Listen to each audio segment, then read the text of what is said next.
Bom dia! Vamos para a nossa leitura Hábitos Atômicos. Eu tô lendo com as meninas da mentoria Mais Que Magras M3. Tô ajudando aí num help para você não perder o time da leitura, tá bom? Então hoje a gente vai ler o capítulo 1, né? O surpreendente poder dos hábitos atômicos. O destino do ciclismo britânico mudou em um dia de 2003. A organização responsável pela regulamentação do ciclismo profissional na Grã-Bretanha contratara recentemente Dave Brailsford como seu novo diretor de performance. Na época, ciclistas profissionais da Grã-Bretanha haviam suportado quase 100 anos de mediocridade.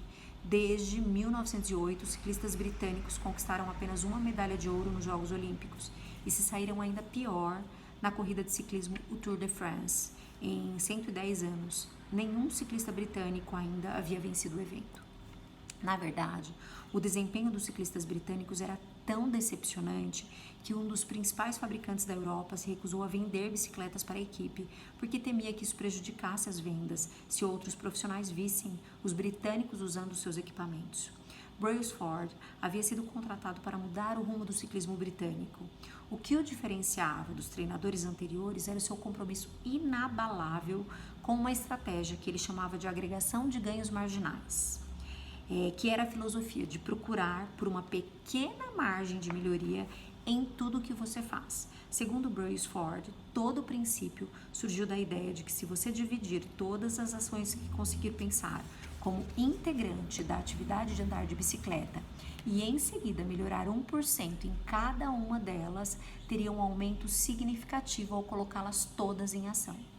Brailsford e sua equipe começaram fazendo pequenos ajustes esperados em uma equipe profissional de ciclismo. Eles redesenharam os selins das bicicletas, que são os bancos, para torná-los mais confortáveis, esfregaram álcool nos pneus para ter maior aderência, pediram aos ciclistas que usassem shorts aquecidos eletricamente sobre as bermudas de lycra para manter a temperatura muscular ideal, usaram sensores de biofeedback para monitorar como cada atleta respondia a determinado exercício. A equipe testou vários tecidos em um túnel de vento e fez com que seus ciclistas ao ar livre passassem a usar roupas de corrida indoors, que se mostravam mais leves e aerodinâmicas. Mas não parou por aí. Brailsford e sua equipe continuaram a encontrar possíveis melhoras de 1% em áreas negligenciadas e inesperadas. Eles testaram diferentes tipos de gel, de massagem, para ver qual deles levava a uma recuperação muscular mais rápida. Contrataram um cirurgião para ensinar a cada ciclista a melhor maneira de lavar as mãos para reduzir as chances de pegar um resfriado. Determinaram o tipo de travesseiro e colchão que proporcionava a melhor noite de sono para cada atleta.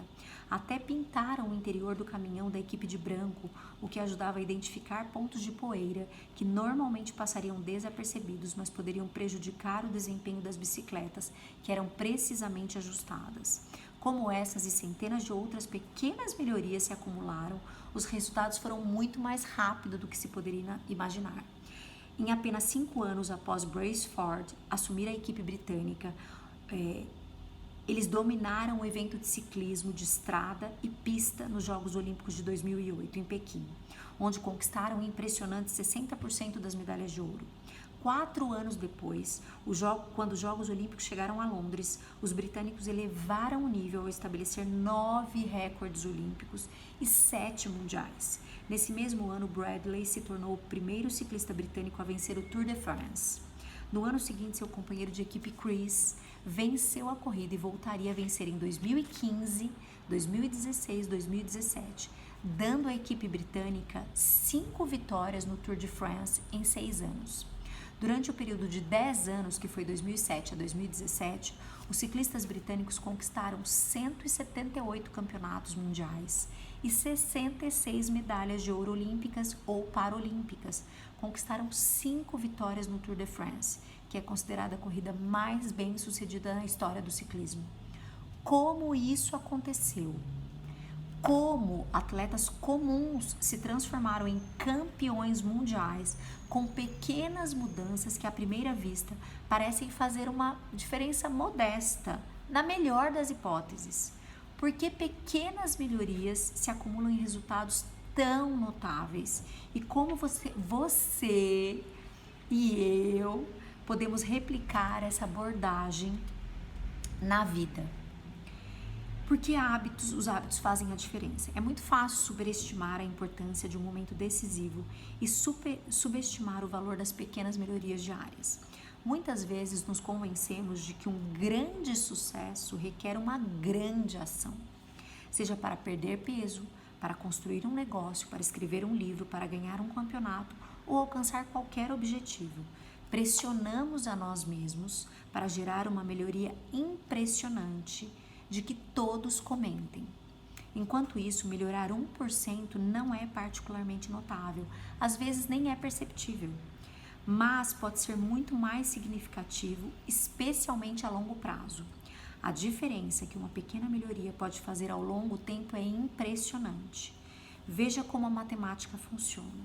Se você conseguir ficar 1% melhor cada dia do ano, você acabará sendo muito melhor quando terminar.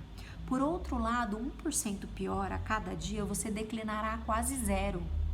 O que começa com uma pequena vitória ou um pequeno contratempo se acumula em algo muito maior. Aí tem um gráfico aqui para explicar isso, ó. Tá vendo? A curva da melhora, 1%, e a curva do declínio, que chega a zero. Hábitos são os juros compostos do autoaperfeiçoamento. Da mesma forma que o dinheiro se multiplica com juros compostos, os efeitos dos seus hábitos se multiplicam à medida que você vai os repetir, que você os repete. Eles parecem fazer pouca diferença num dia isoladamente. E ainda assim o impacto que provocam ao longo dos meses e dos anos pode ser enorme. Somente 2, 5 ou até 10 anos depois é que é possível ver o valor dos bons hábitos e o custo dos maus hábitos. Aí é que eles se tornam evidentes. Esse pode ser um conceito difícil de você avaliar no cotidiano. Muitas vezes desprezamos as pequenas mudanças porque não parecem importar muito no momento. Se economizar um pouco de dinheiro agora, Se você economizar um pouco de dinheiro agora, você ainda não estará milionário. Você não será ainda milionário. Se você for para a academia 3 dias seguidos, você ainda estará fora de forma. Se estudar mandarim por 1 hora nessa noite, não aprenderá o idioma. Nós fazemos algumas mudanças, mas os resultados nunca aparecem rapidamente. Então, tendemos a voltar para as rotinas anteriores. Infelizmente, o ritmo lento da transformação também facilita que um mau hábito volte. Se você comer um alimento não muito saudável hoje, a balança não vai se mover muito. Se trabalhar até tarde ignorando sua família, ela vai te perdoar. Se procrastinar e deixar o seu projeto para amanhã, normalmente você terá tempo para concluí-lo mais tarde. Uma única decisão é fácil de ignorar, mas quando repetimos 1% de erro dia após dia, reproduzindo más decisões, duplicando pequenos erros e racionalizando pequenas desculpas, as pequenas escolhas viram resultados tóxicos.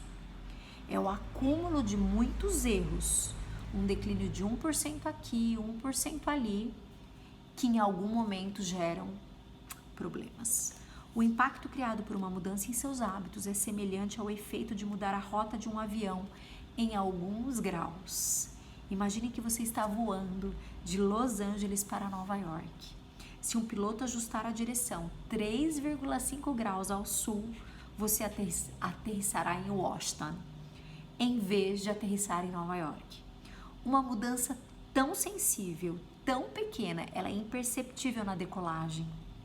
O nariz do avião se move pouquíssimos metros, mas quando essa distância é amplificada por toda a extensão da viagem dos Estados Unidos, ela termina a quilômetros de distância.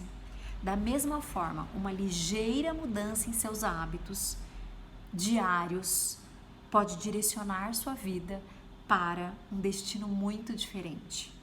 Fazer uma escolha que seja 1% melhor ou pior parece insignificante no momento, mas ao longo dos momentos que compõem a vida toda, essas escolhas determinam a diferença entre quem você é e quem você poderia ser. O sucesso é o resultado de hábitos diários, não de transformações únicas na vida. Dito isso, não importa o quanto você seja bem ou mal sucedido agora. O que importa é saber se os seus hábitos estão colocando você no caminho do sucesso. Sua preocupação deve ser muito maior com a sua trajetória atual do que com os seus resultados atuais. Se você é milionário, mas gasta mais do que você ganha todos os meses, você está numa trajetória ruim. Se os seus hábitos não mudarem, o seu resultado não será bom. Por outro lado, se você está falido, mas economiza um pouquinho todos os meses, você está no caminho da independência financeira, mesmo que você esteja se movendo mais devagar do que você realmente gostaria. Seus resultados são a mensuração tardia dos seus hábitos. Seu patrimônio líquido é uma mensuração tardia dos seus hábitos financeiros. Seu peso é uma mensuração tardia dos seus hábitos alimentares. Seu conhecimento dos seus hábitos de aprendizagem. Sua bagunça, seus hábitos de limpeza. Você colhe o que você planta e o que você cultiva. Se quiser prever qual será o destino da tua vida, tudo que você precisa fazer é seguir a curva dos pequenos ganhos ou das pequenas perdas e ver como as suas escolhas diárias vão se acumular 10 ou 20 anos depois. Se você está gastando menos do que você ganha todo mês, você está indo na academia toda semana, você está lendo livros, está aprendendo algo novo todos os dias, batalhas minúsculas como essas são as que vão definir o seu futuro. O seu eu do futuro. O tempo amplia a margem entre sucesso e fracasso. Ele multiplicará o que cultiva. Bons hábitos transformam o tempo em aliado. Maus hábitos o tornam seu inimigo. Hábitos são uma faca de dois gumes. Os maus conseguem arruiná-lo tão facilmente quanto os bons engrandecê-lo. E é por isso que entender os detalhes é essencial. Você precisa saber como os hábitos funcionam e como projetá-los a seu gosto, para que você possa evitar a face perigosa da lâmina. Seus hábitos podem se acumular a seu favor ou contra você. E aí aqui a gente tem o acúmulo. Olha que legal esse quadro, ó. Aqui é o acúmulo da positividade e aqui o acúmulo ruim da negatividade, né? Do negativo. Então você tem o acúmulo do produtivo, da produtividade e o acúmulo do estresse. O acúmulo do conhecimento e o acúmulo dos pensamentos negativos. O acúmulo de relacionamentos e o acúmulo de indignação. Eu vou mandar para você essa folha, tá? Imagine que você tem um cubo de gelo na mesa à sua frente. A sala está fria e você pode ver a sua respiração. Nesse momento, a temperatura é de 25 graus, mas lentamente a sala começa a esquentar. 26, 27, 28. O cubo de gelo ainda está na mesa à sua frente. 29 graus, 30, 31. Ainda assim, nada acontece. Então, a temperatura atinge 32 graus. O gelo começa a derreter. Uma mudança de 1 grau, aparentemente igual aos aumentos de temperatura anteriores, desencadeou a grande mudança. Momentos revolucionários são muitas vezes o resultado de várias ações anteriores que criam o potencial necessário para desencadear uma grande mudança. Esse padrão aparece em todos os lugares. O câncer passa 80% da sua vida indetectável. Depois toma o corpo em meses, é muito rápido. O bambu mal pode ser visto nos primeiros 5 anos da sua vida, pois ele constrói sistemas radiculares extensos no subsolo antes de irromper mais de 27 metros em 6 semanas. Da mesma forma, os hábitos geralmente parecem não fazer diferença até que você cruze um limite crítico e desbloqueie um novo nível de desempenho. Nos estágios iniciais e intermediários de qualquer missão, muitas vezes há o vale da desilusão. Você espera progredir de forma linear e é frustrante como as mudanças parecem ineficazes nos primeiros dias, nas primeiras semanas, até nos primeiros meses. Não parece que você está indo a lugar algum. É uma característica de qualquer processo de composição. os resultados mais poderosos são tardios. Essa é uma das principais razões de ser tão difícil construir hábitos duradouros. As pessoas fazem algumas pequenas mudanças e não conseguem ver o resultado tangível, então elas decidem parar. Você pensa, estou correndo todos os dias há um mês, porque eu não consigo ver uma mudança real no meu corpo? Uma vez que esse tipo de pensamento assume o controle, é fácil deixar que os bons hábitos caiam no esquecimento.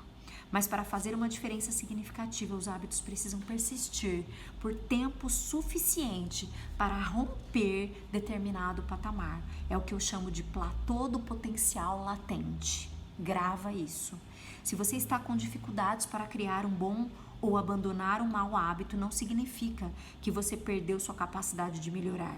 Muitas vezes você ainda não cruzou o platô do potencial latente. Reclamar sobre não alcançar o sucesso, apesar de trabalhar arduamente, é como reclamar que um cubo de gelo não está derretendo quando você o aqueceu a 25 a 31 graus.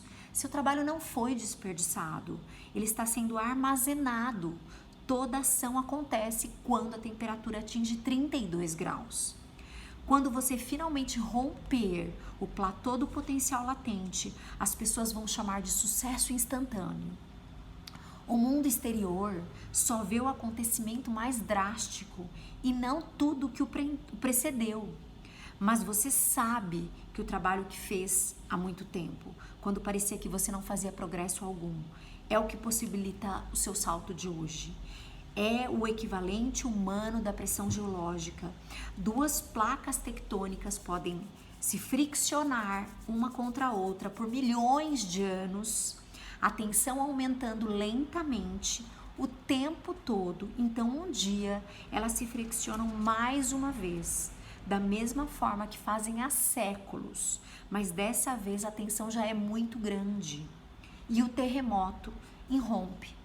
A mudança pode levar anos até que aconteça de uma só vez. Maestria requer paciência. O San Antonio Spurs, um dos times mais bem-sucedidos da história do NBA, tem uma citação de um reformador social, Jacob Riis, pendurada no vestiário. A frase é a seguinte: quando nada parece dar certo, verei o cortador de pedras martelando sua rocha talvez 100 vezes, sem que uma única rachadura apareça, mas na 100ª martelada, a pedra se abre em duas. Eu sei que não foi aquela martelada que conseguiu isso, mas todas as que vieram antes. Aí tem de novo, ó, o gráfico do platô do potencial latente, que é o quê? O ato repetido por muitas vezes até que ele irrompe e explode, né? Tem o vale da desilusão, o tempo e o que realmente acontece, tá bom? Todas as grandes coisas são originadas de pequenos começos. A semente de todo hábito é uma única e minúscula decisão. Mas como essa decisão é repetida, um hábito brota e se fortalece. As raízes se avigoram e os ramos crescem. A tarefa de abandonar um mau hábito é como desenraizar um poderoso carvalho de dentro de nós. E criar um bom hábito é como cultivar uma flor delicada um dia de cada vez. Mas o que determina se nos apegamos a um hábito por tempo suficiente para que ele sobreviva ao platô de potencial latente é uma pergunta, né? O que determina e irrompa do outro lado? O que faz com que algumas pessoas adotem hábitos indesejáveis e permite que outras desfrutem de efeitos compostos bons? Esqueça suas metas, concentre-se nos sistemas. A sabedoria convencional afirma que a melhor maneira de alcançar o que queremos na vida, entrar em forma, construir um negócio de grande sucesso, relaxar mais e se preocupar menos, passar mais tempo com amigos e familiares, é definir metas específicas e práticas. Por muitos anos foi assim que eu encarei maus hábitos. Cada um deles era um objetivo a ser alcançado. Estabeleci metas para as notas que eu queria na escola, para os pesos que eu queria levantar na academia, para os lucros que eu queria nos negócios. Consegui conquistar alguns, mas fracassei em muitos deles e, por fim, comecei a perceber que meus resultados tinham pouco a ver com as metas que eu estabeleci e quase tudo a ver com os sistemas que eu segui. Qual é a diferença entre sistemas e metas? Aprendi essa distinção com Scott Adams, o cartunista por trás do personagem dos quadrinhos Dilbert. As metas estão relacionadas aos resultados que você deseja alcançar. O sistema se refere aos processos que vão te levar a esse resultado. Se você é treinador e sua meta pode ser ganhar um campeonato, seu sistema é o modo como você recruta os jogadores, gerencia os seus assistentes técnicos e conduz os seus treinos. Se você é empreendedor, sua meta é construir um negócio milionário, por exemplo. Seu sistema é como você testa a ideia dos seus produtos, contrata os seus funcionários e executa suas campanhas de marketing. Se você é músico, a sua meta pode ser tocar uma nova peça.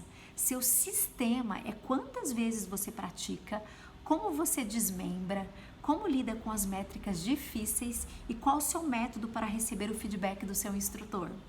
Agora vem a pergunta interessante.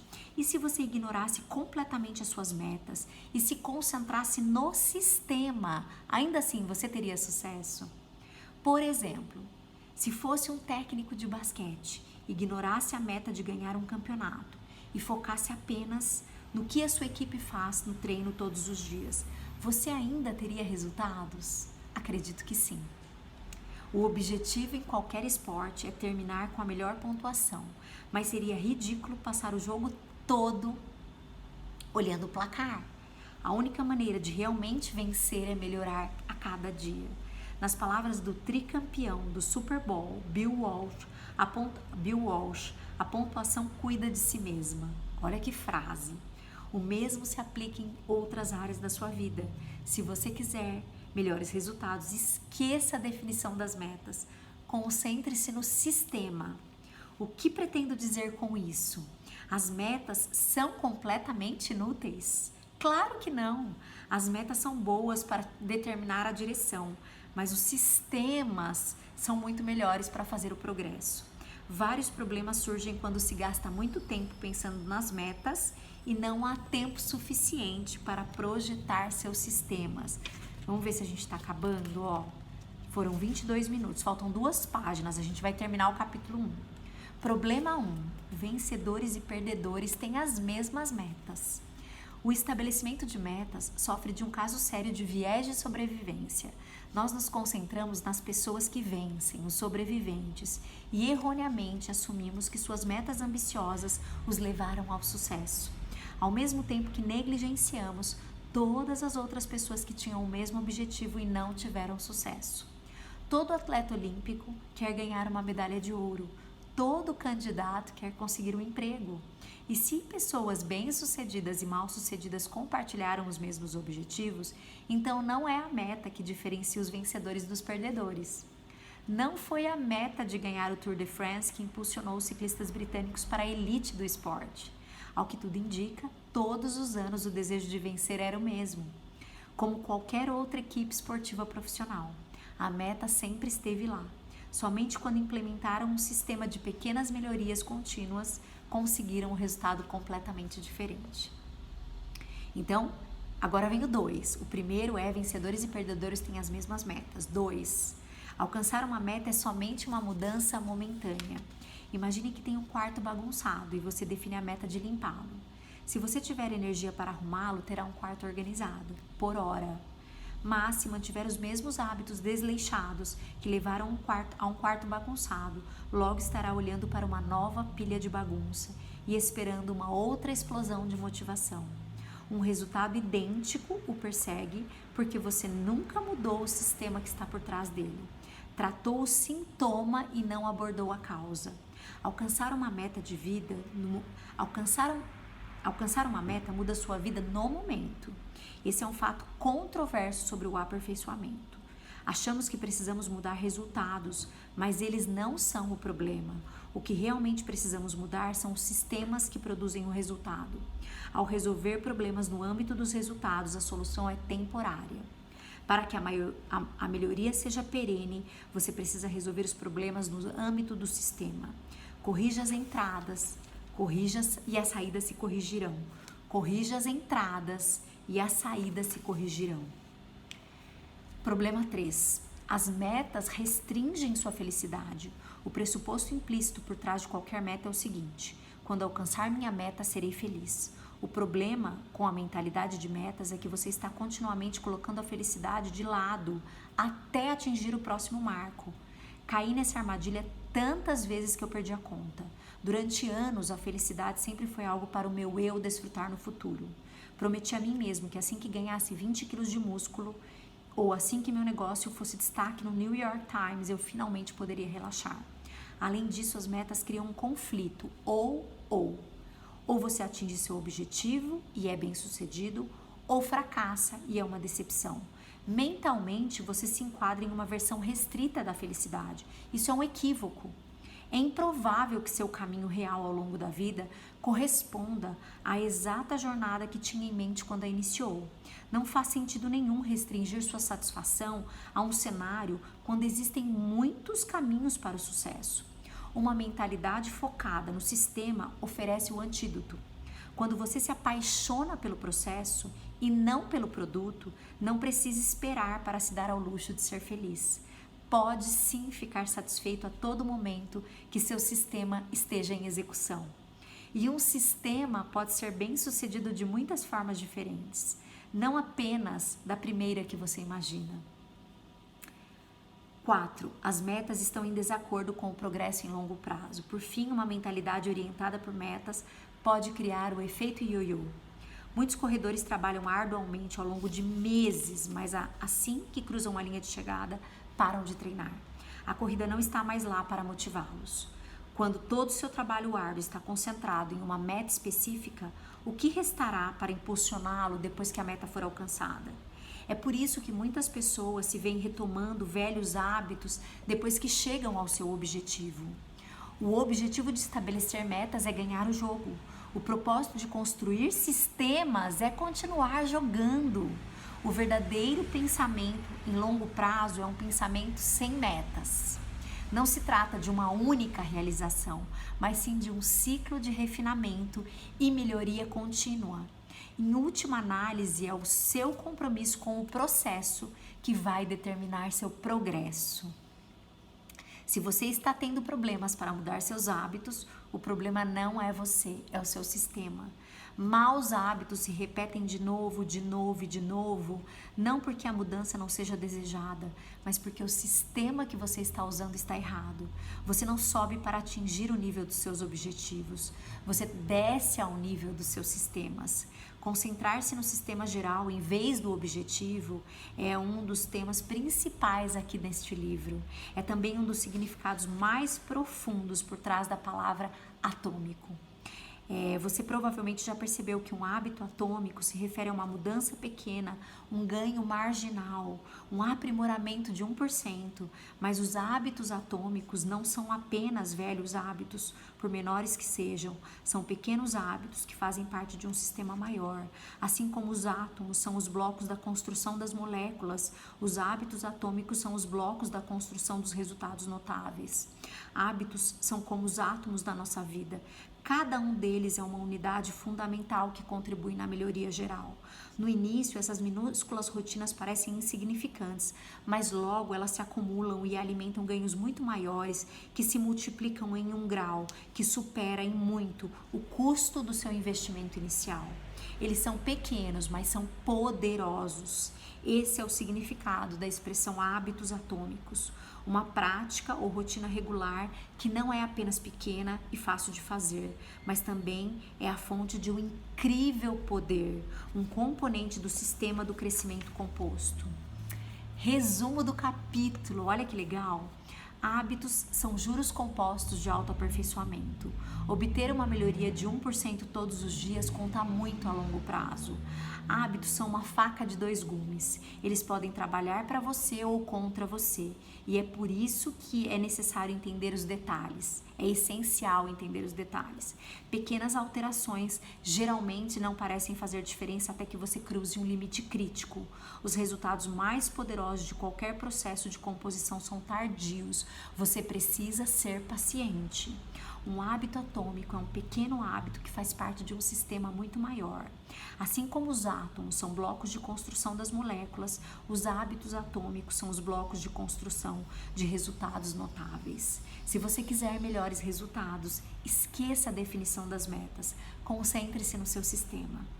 Você não sobe para atingir o nível dos seus objetivos, você desce ao nível dos seus sistemas.